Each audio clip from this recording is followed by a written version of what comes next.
Και γεια σας παιδιά, Ιωάννης εδώ, είμαι ο Ιωάννης και σήμερα θα σας δείξω πώς να κατεβάσετε hack παιχνίδια.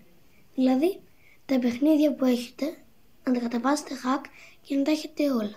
Όπως το Brawl Stars, να έχετε όλα ένα σωρό διαμαντία, να παίρνετε ό,τι θέλετε. Όπως το Slam Guys, να τα έχετε όλα, τέτοια πράγματα. Και το Hello Neighbor να το έχετε όλο, να μπορείτε να πάτε απευθείας σε όποια πίστα θέλετε. Αυτά, πάμε να σας δείξω πώς το κάνετε.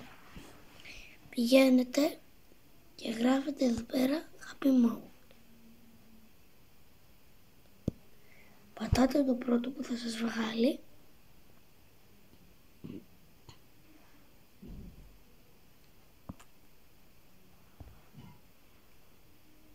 Και πατάτε λήψη.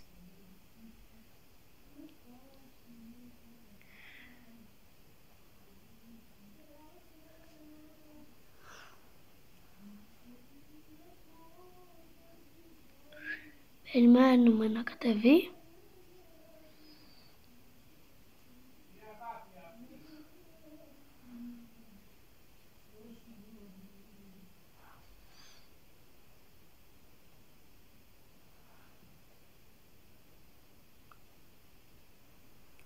Θα προσθέσω σε αυτό το σημείο ότι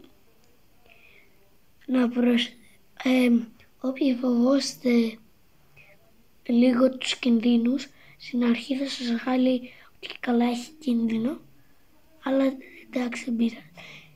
Ή απλά κατεβάστε αυτό που θέλετε και μετά απλά σβήστε το Happy Mode και αφήστε μόνο το παιχνίδι.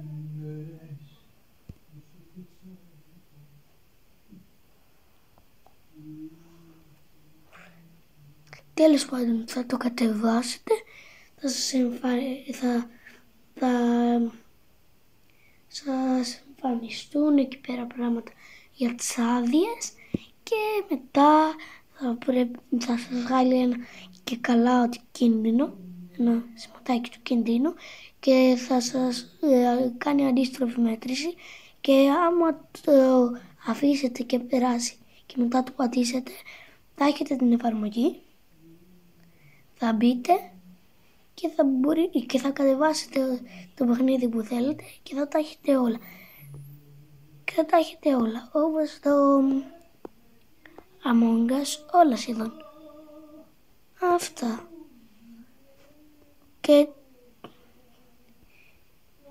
Και αν σας άρεσε αυτό το βίντεο, κάντε εγγραφή, ένα like, κουδουνάκι για να βλέπετε πρώτα βίντεο μου και γράψτε μου στα σχόλια τι βίντεο θέλετε να κάνω την επόμενη φορά. Και γεια σας και τα λέμε στο επόμενο βίντεο.